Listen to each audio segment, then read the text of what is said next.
철저히 관리가 되지 않던 시절의 아동보호시설 역시 아이를 찾는 데 걸림돌로 거론됩니다.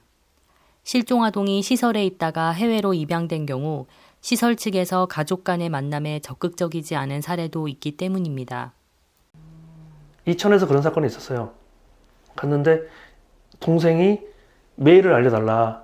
통해서 얘기하지 마. 우리 서로 직접 통화하자. 그 다음에 메일이 몇 번 편지가 안 오더니 연락이 끊어졌어요. 그러니까 저희 판단인데 메일을 줬으면 서로가 더 가족인데 근데 기관에서 그거 안 된다 그러면서 연락을 끊은 거예요. 해외로 어디로 갔을 것이다 라고 판단을 해요.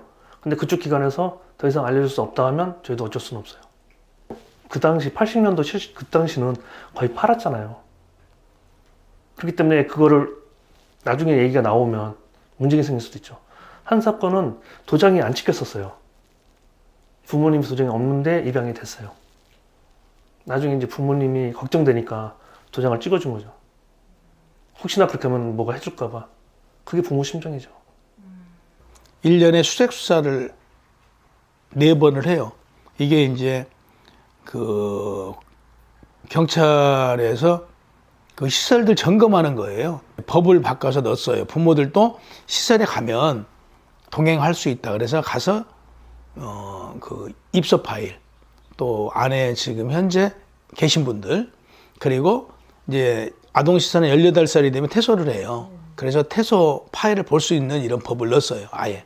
그 법을 만들고 그 다음 해에 그 전주에서 아이를 찾아요. 전순왕이라는 아이를. 아이를 전주 시설에 가서 보니까 이 아이가 홀트를 통해서 입양이 된 거예요. 그러면 아이가 홀트를 통해서 미국으로 간 사실이 확인이 됐음에도 불구하고 전문기관이, 그러니까 초록우산 어린이재단이 이 아이의 주소를 빨리 홀트를 통해서 연락처를 받아내라. 근데 이 역할을 못 하는 거예요. 전문기관이. 그러면 이제 아이를 찾아놓고 한 6개월 정도 시간이 흐른 거예요. 그럼 부모는 미국으로 입양 간 사실을 알았는데 얼마나 이제 부모는 애가 타겠어요. 전문기관에서는 이제 날짜를 끌은 거죠. 계속 시간을. 근데 이제 전문기관이 끈 게 아니고 지금 보니까 홀트에서 안 준 거예요. 협조가 안 된 거죠. 그래서 이제 이건수 교수하고 연락을 해가지고 김민영 대표한테 그 이러이런 전순왕이라고 미국으로 입양 간 아이가 있는데 이에 그 연락처 좀 확인해 달라고 그래서 뭐 불과 며칠 만에 연락처를 주는 거예요. 이제 순학이 쪽에서는 나를 버려놓고 왜 찾냐 이런 거죠.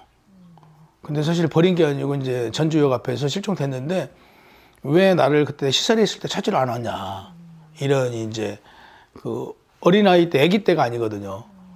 그러다 보니까 다 기억을 하더라고요. 그래서 이제 엄마가 그동안에 뭐 노래를 잘해서가 아니고 노래자랑 뭐 이런데 KBS 노래자랑도 나가고 그래서 이제 이거 들고 가서 우리 순학이를 찾아주세요. 이제 이런 거. 또 그동안에 뭐 시설들 찾아다니까 이런 이제 자료들을 싹 모아서 방송을 만들었죠.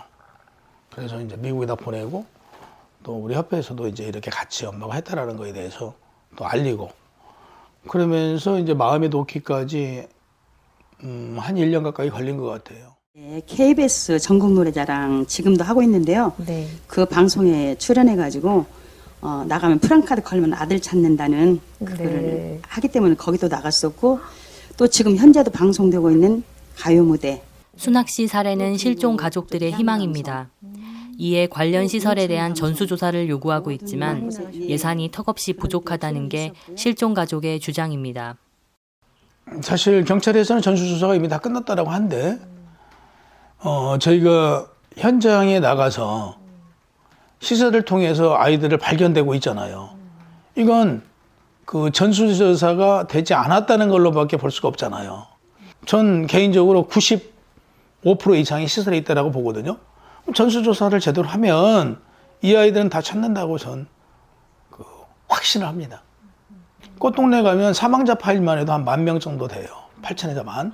그럼 거기 입소 파일까지 합히면 이 방 하나 정도 서류가 있어요. 그래서 이걸 지금 수기로 가지고 있어요. 그래서 이걸 수기로 가지 않고 다 문서화하자. 그러면 우리 실종 부모들이 또 계속 거기를 찾으러 다니잖아요. 문서돼 있으면 그 문서를 통해서 사진이 돼 있으면 사진을 보면 확인할 수 있잖아요.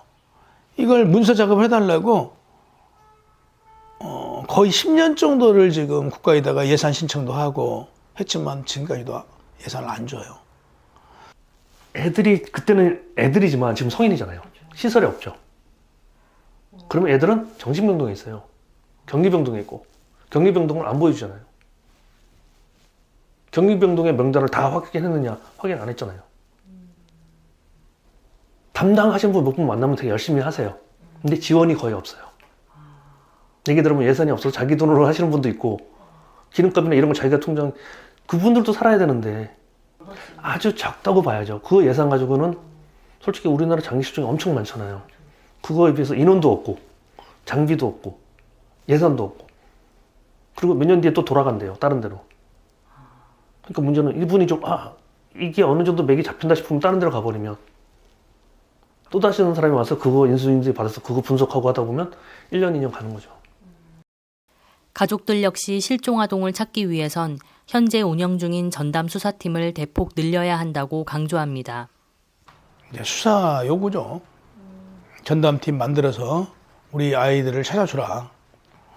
이제 두 번째 그러려고 보면 경찰의 전담 수사 인력을 늘려줘야 되잖아요. 그럼 국가가 예산 줘라.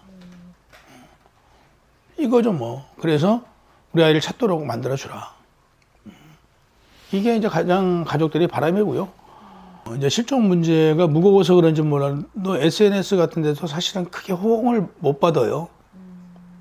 너무 무거워서 그런 것 같아요. 그래서 정말 무겁더라도 내 가족의 일로 생각해달라. 이런 가족들의 바람이죠. 복지부나 그 관계기관도 정말 필요한 게 무엇인가. 소외계층들에게 그 우리 실종 부모들에게 해줘야 될 게 무엇인가를 좀 더 생각을 해봤으면 좋겠다. 근데 실종자 부모들이 첫째 실종되면 전단지 그리고 주위에 있는 사람 동원해서 차량을 운영해서 돌려요. 그럼 그 예산은 다 빠지는 거죠. 그리고 일이 손에 잡히겠어요? 안 잡히죠. 일 못하지. 그래서 수입이 없고 수입이 없는데 기존에 있는 수입을 찾는 데 다 쓰고 정작 이제 뭐 해야겠다 해서 고용하려고 하면 돈이 없죠. 연세가 많아지면 이제 배우자 먼저 가시는 분도 계시고 대부분이 우울증이 있어요. 그러다가 이제 못 참겠다 미안하다 그러고 편지 하나 쓰고 가고 물론 본인도 힘드시겠지만 그럼 나머지 배우자는 그렇다면은 이거는 나라 문제라고 봐요. 내 주위에 애만 제대로 관리를 해줘도 내 옆에 누구 동네 누가 있는데 걔가 혹시라도 뭐 있으면 가서 한마디 하는 거 그것만 해도 엄청난 도움이 될 거라고 봐요. 발생은 안 돼야죠. 지금이라도 딱 끊어지면 1년에 한 명만 찾아도 이건 줄잖아요. 그러면 우리나라 실종은 없어지는 거죠. 저는 그렇게 봐요. 자기 자식이 없어졌다면 어떻게 할 건가 생각해서 법안을 써준다면 더 이상 말이 없겠죠. 뭐 자식들은 다 있잖아요. 자기 자식들이 있는데 그 자식을 생각하면 법안은 자연스럽게 나올 거예요. 제가 봤을 때. 근데 그 생각 안 하고 그냥 나는 뭐 이렇게 쓴다면 이거는 누가 봐도 아니죠.